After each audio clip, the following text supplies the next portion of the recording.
हमारा परम सौभाग्य है कि इस स्थान पर अब ये तीसरी कथा होने जा रही है ना।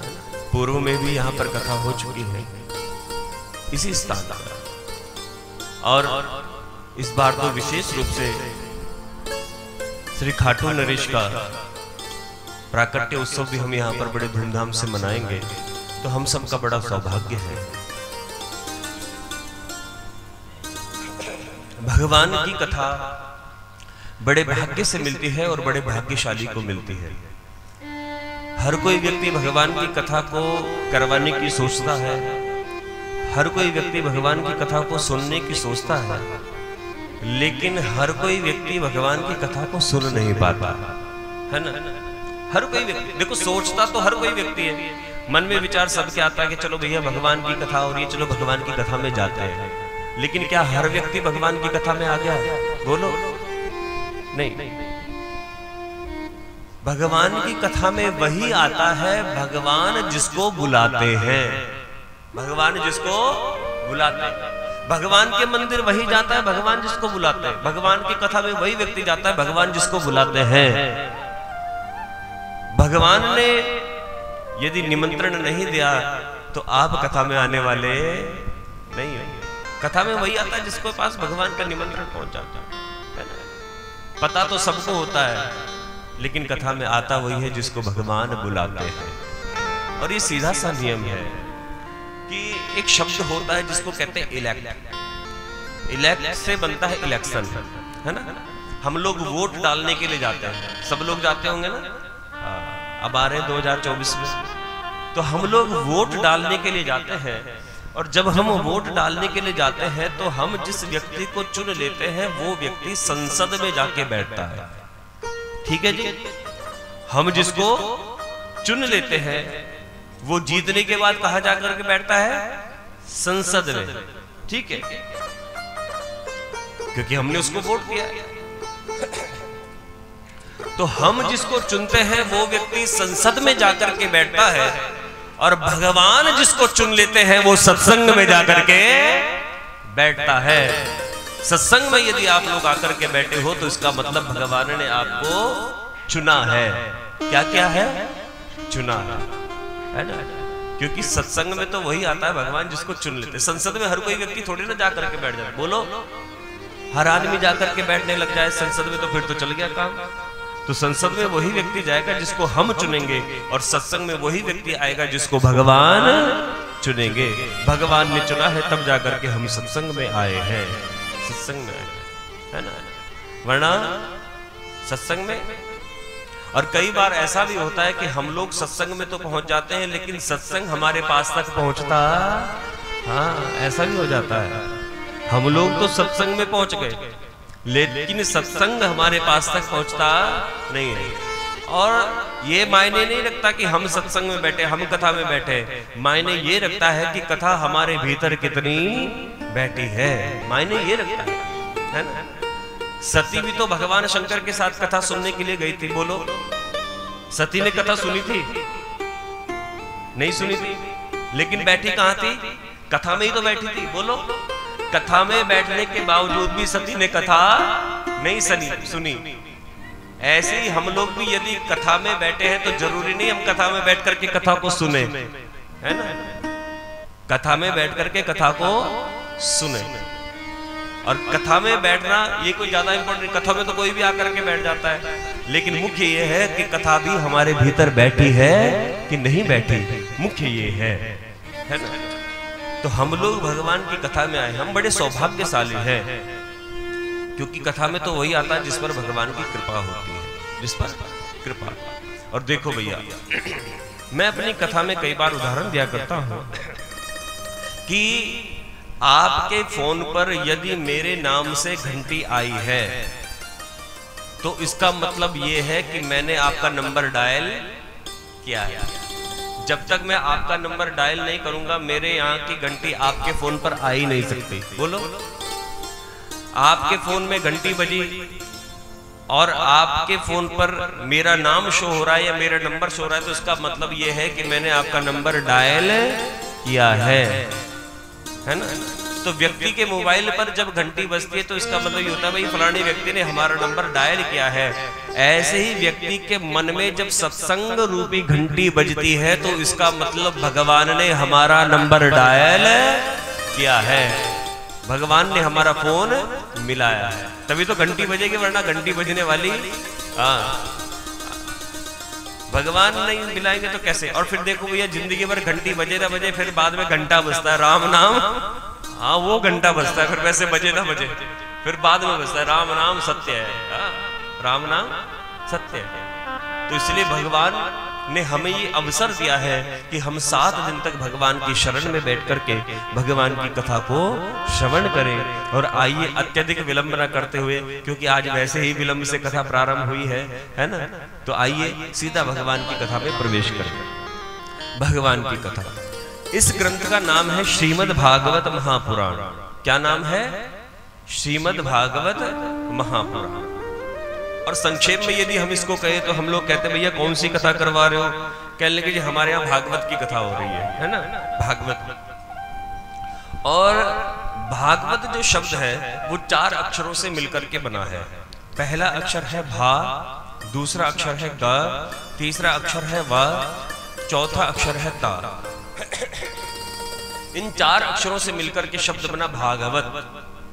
ठीक है। और भागवत शब्द की व्याख्या अनेक संतों ने अपने अपने हिसाब से की है। भागवत, भा मैंने भक्ति, ग मैंने ज्ञान, व मैंने वैराग्य और त मैंने तत्व। जिस ग्रंथ में भक्ति, ज्ञान, वैराग्य और तत्व की चर्चा हो उसका नाम भागवत है। ठीक है, सीधा अर्थ तो ये हो गया। दूसरा अर्थ, भकारे वर्धते भक्ति, गकारे ज्ञान संभवम, वकारे विष्णु स्वरूपम, तकारे तत्वदर्शनम। भकारे वर्धते भक्ति, जो हमारे जीवन में भक्ति को बढ़ाती हो उसका नाम भागवत है। देखो भक्ति तो सबके भीतर है, इस संसार में कोई ऐसा व्यक्ति नहीं जो भक्ति नहीं करता। बस फर्क इतना है कि कोई व्यक्ति भक्ति दिखा करके करता है और कोई व्यक्ति भक्ति छुपा करके करता है। कोई व्यक्ति सबके सामने भगवान का नाम ले लेता है और कोई व्यक्ति अकेले कमरे में बैठ करके भगवान का नाम ले लेता है। भक्ति तो सब भगवान को पा लिया। 7 वर्ष के प्रहलाद को ज्ञान दिया था, उसने भी भगवान को पा लिया, है ना। आप सबके दुख दूर करते हो तो मेरा भी दुख दूर करो, मेरे बेटों को जवान कर दो। और जब नारद जी की स्तुति हुई तो नारद जी को थोड़ा अभिमान हो गया है, मेरे जैसा ज्ञानी तो कोई नहीं है, मेरी स्तुति हो रही है, मेरी पूजा हो रही है। तो नारद जी ने क्या किया? वेद वेदांत घोषेश्च गीता पाठेर मुहुर्मुहु, वेदों को पढ़ना शुरू कर दिया, वेदांत सुनाया, गीता जी का पाठ किया, उपनिषदों का पाठ किया। जब तक पाठ चलता तब तक वो बच्चे उठ करके बैठ जाते, जैसे ही पाठ खत्म होता फिर दोबारा नीचे लेट जाते। नारद जी सुनाए तो फिर खड़े हो जाए, नारद जी चुप हो तो फिर लेट जाए। नारद जी को बड़ा आश्चर्य हुआ कि मैंने गीता भी सुना दी, वेद भी सुना दिया, सब कुछ सुना दिया, लेकिन इनकी मूर्छा दूर क्यों नहीं होती? तभी आकाशवाणी हुई, नारद जी वेद वेदांत तो तुम इनको सुना रहे हो, लेकिन जिससे इनकी मूर्छा दूर होगी वह कर्म नहीं कर रहे हो। इसलिए नारद जी तुम सत्कर्म करो। क्या करो? सत्कर्म। अब नारद जी ने सोचा सत्कर्म क्या होता है, तो नारद जी ने कहा चलो किसी ऋषि मुनि से जाकर के पूछता हूँ। अब जब ऋषि मुनि के पास जाकर के पूछते नारद जी कि भैया सत्कर्म क्या होता है, तो कोई ऋषि तो नारद जी को देख करके आंख बंद कर लेता। कोई व्यक्ति को पता चलता नारद जी पूछने के लिए आ रहे तो वो समाधि में बैठ जाता है झूठ मूठ की, कोई व्यक्ति जवाब ही नहीं दे पाता।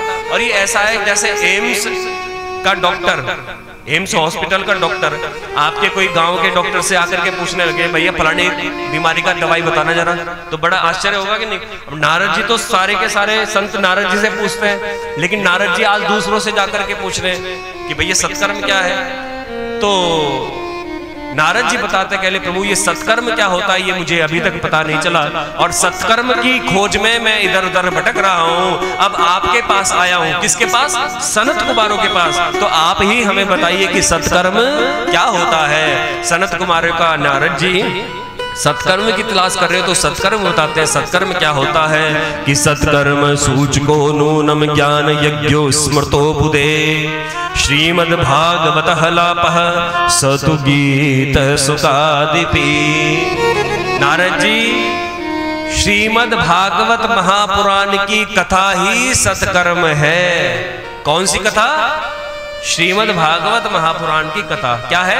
सत्कर्म। देखो, एक होता है कर्म, एक होता है सत्कर्म। कर्म वह होता है जो हम अपने लिए करते हैं, वो क्या है? कर्म। और सत्कर्म क्या होता है? सत्कर्म वह है जो हम दूसरों के लिए करते हैं, है ना। भाई, हमारे वशिष्ठ परिवार को यदि कथा सुननी होती तो अपने घर में लगा करके एक छोटा सा आश्रम ही बैठ करके सुन लेते। लेकिन ये कथा किसके लिए है? पूरे गांव के लिए, पूरे ग्रामवासियों के लिए, सब लोगों के लिए है, ताकि सब लोगों का कल्याण हो सके। इसलिए इसको कहते हैं सत्कर्म, जो दूसरों के लिए किया जाए, सत्कर्म। नारद जी को जब पता चला कि भागवत की कथा सत्कर्म है तो नारद जी ने कहा, प्रभु, अब तक तो ये नहीं पता था कि सत्कर्म क्या होता है, अब पता चला सत्कर्म भगवान की कथा है, भागवत की कथा है, तो अब कथा का वक्ता कहाँ ढूंढने के लिए जाऊं? इसलिए प्रभु, आप ही मुझे श्रीमद् भागवत महापुराण की कथा सुना दीजिए। और सनत कुमार ने कहा, ठीक है नारद जी। तो सनत कुमार नारद जी को लेकर के कहाँ आते हैं? हरिद्वार में। हरिद्वार में एक घाट है जिस घाट का नाम है आनंद घाट। अच्छा देखो, आश्चर्य की बात क्या है कि बद्रीनाथ धाम में लोग कथा करवाने के लिए आजकल जाते हैं, है ना। बड़े बड़े कथा वक्ता बद्रीनाथ धाम में कथा करने के लिए जा रहे हैं, क्योंकि बद्रीनाथ धाम को पितृ के मोक्ष की भूमि कहा गया है। पितरों का मोक्ष होता है बद्रीनाथ धाम में, है ना। हम भी प्रयास करें कि इस वर्ष अगस्त या सितंबर के महीने में 2024 में वहां पर बद्रीनाथ धाम में कथा हो, और कथा के ज्यादा नहीं 5 यजमान हो, ठीक है, और सब लोगों की वहां व्यवस्था हो। पूरे दिन भर भगवान की कथा सुनो, सुबह और सायकालिक समय में बद्रीनाथ भगवान के दर्शन करो, है ना। पितरों के लिए बड़ा अच्छा है। तो प्रयास करेंगे 1-2 यजमान रिझानी से भी हो जाए तो ज्यादा अच्छी बात है ना। बनोगे नहीं बनोगे? पहले महाराज जी बस लाइव चला देना, ऐसे ही घर बैठ के सुनते रहेंगे कथा, तो वहां जाकर के क्या करें, है ना। लेकिन बद्रीनाथ धाम जो है वो धरती का बैकुंठ कहा गया है। क्या कहते हैं? धरती का बैकुंठ। यदि बैकुंठ जाना चाहते हो तो वहां तो पता नहीं जाना होगा नहीं होगा, लेकिन बद्रीनाथ धाम में हो या ना, यहाँ पर भगवान का बैकुंठ धाम है, बैकुंठ धाम, है ना, बद्रीनाथ धाम। तो देखो, सनत कुमार नारद जी को कहाँ मिले थे? बद्रीनाथ धाम में। अब चाहते तो बद्रीनाथ धाम में कथा सुना सकते थे, लेकिन नारद जी को लेकर के कहाँ आए? हरिद्वार में। क्यों भाई? वहां भी तो कथा हो सकती थी बद्रीनाथ धाम में, लेकिन बद्रीनाथ धाम में नहीं कथा करी। कहाँ करी? हरिद्वार में कथा करी। क्यों करी हरिद्वार में कथा? क्योंकि उस समय आने जाने के साधन इतने नहीं थे। बद्रीनाथ धाम में कथा होती तो केवल पहाड़ के लोग ही कथा सुनते, है ना। और हरिद्वार में कथा है तो हरिद्वार में ऊपर का व्यक्ति भी, पहाड़ का व्यक्ति भी आ सकता है, और नीचे का व्यक्ति भी जा सकता है, क्योंकि पहाड़ का और प्लेन्स का बीच का स्थान है हरिद्वार। तो हरिद्वार क्षेत्र में भगवान की कथा प्रारंभ हुई। इधर भगवान की कथा प्रारंभ हुई और उधर एक आश्चर्य हुआ। क्या आश्चर्य हुआ? कि वृंदावन धाम में जो ज्ञान और वैराग्य लेटे हुए थे वो उठ करके बैठ गए। और जब भक्ति ने देखा ज्ञान वैराग्य उठ करके बैठ गए तो उनसे पूछा कि बेटा, क्या तुम चल सकते हो? कह ले, हाँ माँ चल सकते हैं। कह ले, फिर सुनो एक बात, मुझे लगता है कि नारद जी ने उपाय करना प्रारंभ कर दिया, लेकिन वह जो उपाय है, जब उस उपाय का असर इतनी दूर हो रहा है तो यदि हम वहां जाएंगे तो फिर कितना असर होगा। ये उन लोगों के लिए जो लोग कहते हैं कि हमारे घर में तो हॉर्न की आवाज आ रही है ना। भैया, हॉर्न की आवाज आ रही है घर में तो उसका तो असर अलग ही है, लेकिन जहां भगवान साक्षात विराजमान है वहां आकर के यदि कथा सुनोगे तो उसका असर अलग होगा। तो यहाँ पर ज्ञान वैराग्य कहते हैं, ठीक है माँ, हम चलने के लिए तैयार हैं। तो भक्ति ज्ञान और वैराग्य को लेकर के कहाँ? हरिद्वार की ओर चलती है। और इधर हरिद्वार में सनत कुमार भगवान की कथा सुना रहे हैं और कथा के मध्य में भगवान का कीर्तन गा रहे हैं, और बड़े प्रेम भाव से सभी लोग, कोई मंजीरा बजा रहा है, कोई ढोलक बजा रहा है, कोई, है ना, सब खड़ताल बजा करके भगवान का कीर्तन कर रहे हैं और बड़ी प्रेम भाव से गा रहे हैं कि लागे तुम संग यारी मेरे बांके बिहारी, बांके बिहारी मेरे कुंज बिहारी, बांके बिहारी मेरे कुंज बिहारी, लागी तुम संग यारी मेरे बांके बिहारी, लागी तुम संग यारी मेरे बांके बिहारी, लागी तुम संग यारी मेरे बांके बिहारी, लागी तुम संग यारी मेरे बांके बिहारी, बांके बिहारी मेरे कुंज बिहारी, बांके बिहारी मेरे कुंज बिहारी, बांके बिहारी मेरे कुंज बिहारी, बांके बिहारी मेरे कुंज बिहारी, लागे तुम संग यारी मेरे बांके बिहारी, लागे तुम संग यारी मेरे कुंज बिहारी, सुंदर छवि बड़ी प्यारी मेरे बांके बिहारी, सुंदर छवि बड़ी प्यारी मेरे बांके बिहारी, बांके बिहारी मेरे कुंज बिहारी, बांके बिहारी मेरे कुंज बिहारी, बांके बिहारी मेरे कुंज बिहारी, बांके बिहारी मेरे कुंज, बांके बिहारी मेरे कुंज बिहारी।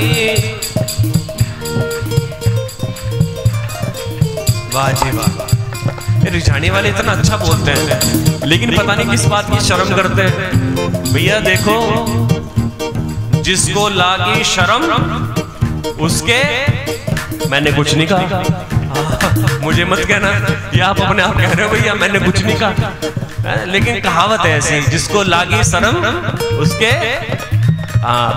तो भैया शर्म नहीं करनी है ना, और वैसे भी आप तो शर्मा परिवार के, फिर शर्म क्यों करनी है? तो उठाओ आज जरा मस्ती, और क्या कहना है।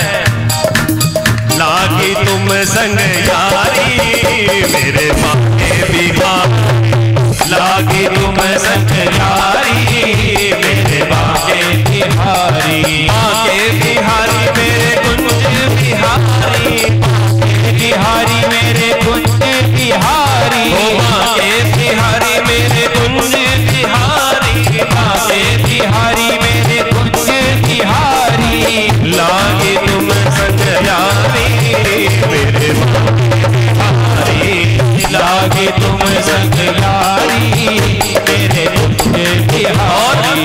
कटी में पीतांबर गले में है माला, कटी में पीतांबर गले में है माला, कटी में पीतांबर गले में है माला, कटी में पीतांबर गले में है माला, मुकुट को धारण किए है गोपाला, मुकुट को धारण किए है गोपाला, मुकुट को धारण किए है गोपाला, मुकुट को धारण किए है गोपाला, घुंघरा लिकट कारी कारी मेरे बांके बिहारी, घुंघरा लिकट कारी कारी मेरे बांके बिहारी, ओ लागी तुम संग यारी मेरे बांके बिहारी, लागी तुम संग यारी मेरे बांके बिहारी, लाल की।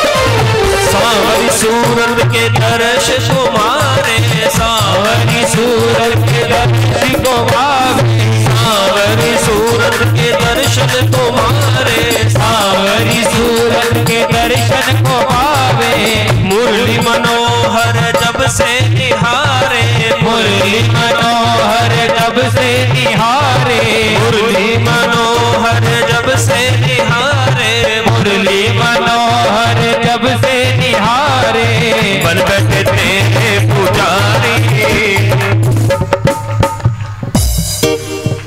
नहीं कह रहे हो।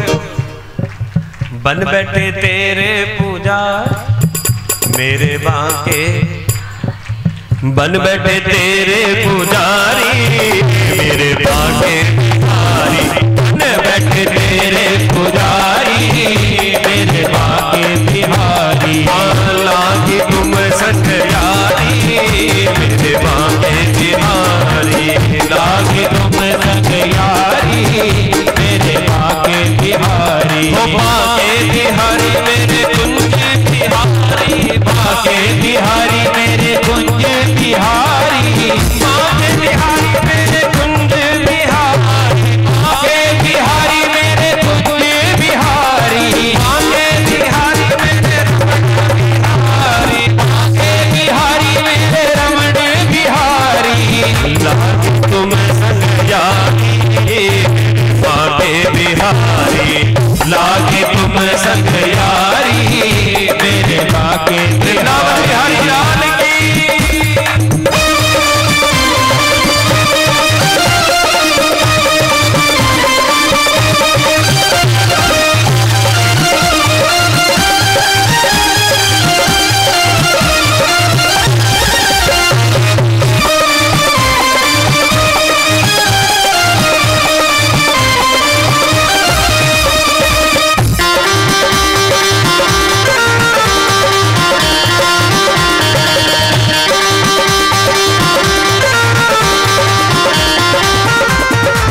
निधिवन में तू रास रचावे, निधिवन में तू रास रचावे, निधिवन में तू रास रचावे, निधिवन में तू रास रचावे। सब सखियां मिल गीत सुनावे, सब सखियां मिल गीत सुनावे, सब सखियां मिल गीत सुनावे, सब सखियां मिल गीत और सुनावे। नाच बारी बारी बाके बिहारी, नाचे बारी बारी मेरे बाके बिहारी। ओ लागी तुम संग यारी मेरे बाके बिहारी, लागी तुम संग यारी मेरे बाके बिहारी। बाके बिहारी मेरे कुंज बिहारी, बाके बिहारी मेरे कुंज बिहारी, बाके बिहारी मेरे रमण बिहारी, बाके बिहारी मेरे रमण बिहारी। लागे तुम संग यारी मेरे बाके बिहारी, लागे तुम संग यारी मेरे बाके बिहारी। ओ लागे तुम संग यारी मेरे बाके बिहारी, लागे तुम संग यारी मेरे बाके बिहारी। ओ लागे तुम संग यारी बाके बिहारी, लागे तुम संग यारी मेरे बाके बिहारी, मेरे बाके बिहारी, मेरे बाके बिहारी, मेरे बाके बिहारी, मेरे बाके बिहारी, मेरे बाके बिहारी, मेरे बाके बिहारी, मेरे बाके बिहारी, मेरे बाके बिहारी।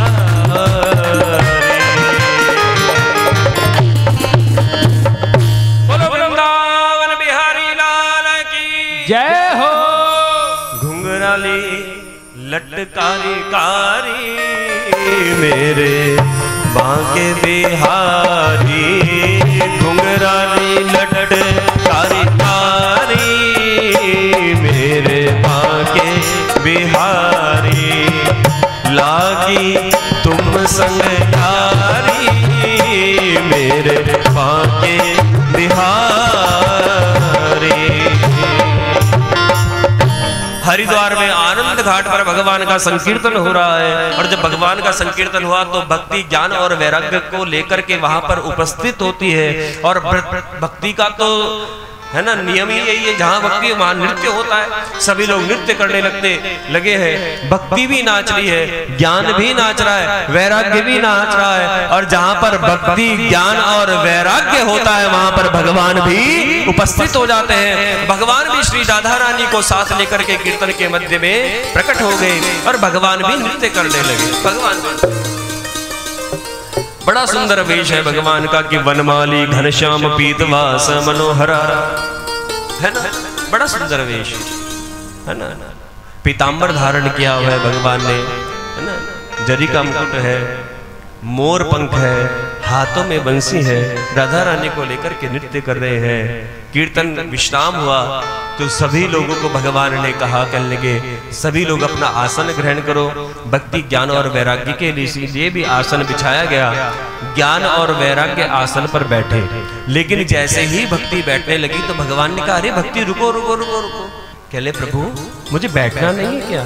कहले नहीं बैठना तो है। तो कहले प्रभु फिर आप मुझे ऐसा क्यों कह रहे, रुक जाओ। कहने लगे सुनो भक्ति बात ये है, तुम्हें बैठना तो है लेकिन भूमि पर बैठना नहीं है, जमीन पर नहीं बैठना है। तो कहाँ बैठूं? कहने लगे भक्ति एक काम करो, ये रिझानी में जितने भी भक्त हैं ना, इन सब भक्तों के हृदय में जाकर के बैठ जाओ, ताकि जब व्यास जी महाराज भगवान का भजन गाए तो कम से कम ये ताली तो बजा दे। ताली ना बजाए थोड़ा सा मुंह से बोल तो ले, है ना। तो भक्तों के हृदय में जाकर के विराजित हो जाओ, और भक्ति भगवान के कहने पर भक्तों के हृदय में जाकर के विराजित हो जाती है। भगवान की कथा सुनने पर ज्ञान और वैराग्य की मूर्छा दूर हो गई। और देखो आशा केवल इतनी ही करता हूं कि इस कथा को सुन करके हमारी मूर्छा भी दूर हो जाए। हम लोग भी मूर्छित अवस्था में पड़े हुए हैं, मूर्छित अवस्था में, मूर्छित अवस्था। देखो हमारे घर के बराबर वाले घर में या पास वाले घर में किसी के यहाँ चोरी हो जाए रात को, अच्छे वाली चोरी, सोना जेवरा सब कुछ उठा करके ले जाए, तो अगले दिन क्या होगा? हम लोग क्या करेंगे? सारे के सारे अलर्ट हो जाएंगे, और जिसके घर ताला नहीं भी होगा वो भी ताला लेकर के आएगा और घर में ताला लगा लेगा, है ना। तो घर के बराबर में चोरी होने पर हम लोग जाग जाते हैं, है ना, सोचते हैं भैया हमारे घर में भी चोरी हो सकती है। लेकिन घर के बराबर में मौत हो जाए, मृत्यु हो जाए, बोलो फिर कोई जागता है? फिर तो आदमी सोचता है यही तो मरा, मैं तो मरने वाला हुई नहीं, मौत को तो मेरे घर का एड्रेस पता ही नहीं, पड़ोसी का पता, उसे उठा के ले जाएंगे, मैं जाने वाला नहीं हूं, है ना, मैं जाने वाला नहीं हूं। तो बराबर में चोरी होने पर हर आदमी जाग जाता है, लेकिन बराबर में मौत होने पर आदमी जागता नहीं है कि भैया एक न एक दिन मुझे भी यहां से जाना है। इसलिए जाने से पहले पहले भगवान का भजन कर लो, भगवान का कीर्तन कर लो, भगवान की कथा को सुन लो। और देखो भैया इस घर में जाने का सबको याद है, अब 5 बजने वाले हैं, 10 मिनट बाद, तो इस घर में जाने का सबको याद है, भैया घर जाना है कथा के बाद। इस घर की सबको याद है, मगर उस घर की बोलो किसी को याद है? किसी को याद है, लेकिन भैया उस घर में भी जाना है। और ये घर तो है ना टेम्परेरी घर है, परमानेंट तो वही है, वहां जाना है। इसलिए भैया वहां जाने की तैयारी भी कर लेनी चाहिए, वहां जाने की तैयारी भी करनी चाहिए। तो भगवान की कथा को ज्ञान और वैराग्य भक्ति ने सुना तो उनके दुख दूर हो गए। और कथा के लिए कहा गया है कि कथा कब सुननी चाहिए। मन में आता है भैया कथा को कितनी बार सुने, कब सुने, कितने समय सुने, तो यहाँ पर लिख दिया गया है कि सदा सेव्या श्रीमद् भागवती कथा। भगवान की कथा को सदा सुनो, हमेशा सुनो, बार बार सुनो। क्या सुनो? बार बार सुनो। सुनने से क्या होगा? यस्या श्रवण मात्रेण हरिचित्तम समाश्रयेत। जैसे हम संसार की वस्तु के बारे में सुनते हैं तो संसार की वस्तु हमारे मन में बैठ जाती है, ऐसे ही हम भगवान की कथा को सुनेंगे तो भगवान भी हमारे मन में आकर के बैठ जाएंगे, बैठ जाएंगे। और देखो भगवान एक बार बैठ गए। देखो राम और कृष्ण में थोड़ा सा ही अंतर है। देखो राम और कृष्ण, राम जी की कथा, राम जी और कृष्ण की कथा और कृष्ण जी थोड़े थोड़े से अलग है। देखो राम जी सीधे, राम जी का नाम सीधा, राम जी की अयोध्या सीधी, अयोध्या की गलियां सीधी, अयोध्या के लोग सीधे, और राम जी का नाम बोलना भी बिल्कुल सीधा सीधा आसान है, बोलो। लेकिन कृष्ण भी टेढ़े, कृष्ण का ब्रिज भी, वहां की गलियां भी वहां के लोग भी, कृष्ण के भक्त भी, तुम भी सारे टेढ़े बैठे हुए हो, सब कुछ टेढ़ा ही। और नाम बोलना भी कृष्ण। राम का नाम बोलो कितना सीधा है, राम राम राम राम राम राम राम राम राम राम राम राम, कई बार बोल लो। और कृष्ण बोलो जरा, कृष्ण कृष्ण कृष्ण कृष्ण, चौथी बारी में मुंह में झाग आ जाए, बोल नहीं जाता। बोल के देखो, कृष्ण, कृष्ण नहीं कृष्ण। देखो 3 श होते हैं हमारे, पेट पटा श, शलजम वाला श और सा से सपेरा, 3 स होते हैं। जो सा से सपेरा जब बोला जाता है तो उसमें जीभ दांत पे लगती है तो उच्चारण होगा सा, ठीक है। दूसरा हो गया शलजम वाला श, उसमें जीभ नीचे लगेगी। लेकिन जो पेट पटा श होता है ना, जो भगवान के नाम में, उसमें जीभ कहाँ लगती है, ऊपर श। अब बोलो कृष्ण कृष्ण कृष्ण कृष्ण कृष्ण, बोला ही नहीं जाता। तो राम जी सीधे, वहां सब कुछ सीधा, और यहाँ सब कुछ टेढ़ा ही टेढ़ा। कि तू टेढ़ो तेरी टेढ़ी रे नजरिया, सब कुछ टेढ़ा ही टेढ़ा है। लेकिन देखो इसमें अंतर क्या है राम जी और कृष्ण में। देखो आप घर में एक बोतल लेना और उस बोतल के अंदर एक बिल्कुल सीधी सींक घुसाना, तो घुस जाएगी, बोलो ना, घुस जाएगी बड़े आराम से। और थोड़ी देर बाद निकालना चाहोगे तो निकल भी जाएगी। लेकिन मुड़ा थोड़ा तार लेना, उसे घुसाना बोतल के अंदर, घुस जाएगा, बोलो। पहले तो घुसेगा ही नहीं, और अगर एक बार घुस गया तो फिर निकलेगा नहीं। तो हमारे राम जी बिल्कुल सीधे साधे। राम जी भक्तों के हृदय में जल्दी से घुस भी जाते हैं और जल्दी से निकल भी जाते हैं। लेकिन कृष्ण टेढ़े हैं, जल्दी से भक्तों के हृदय में घुसते ही नहीं है, और अगर एक बार घुस गए तो फिर निकलते ही नहीं है, फिर निकलते नहीं। लेकिन घुसेंगे, ये तो घुसना ही बड़ा मुश्किल है ना। लेकिन एक बार घुस गए तो फिर निकलने वाले नहीं है।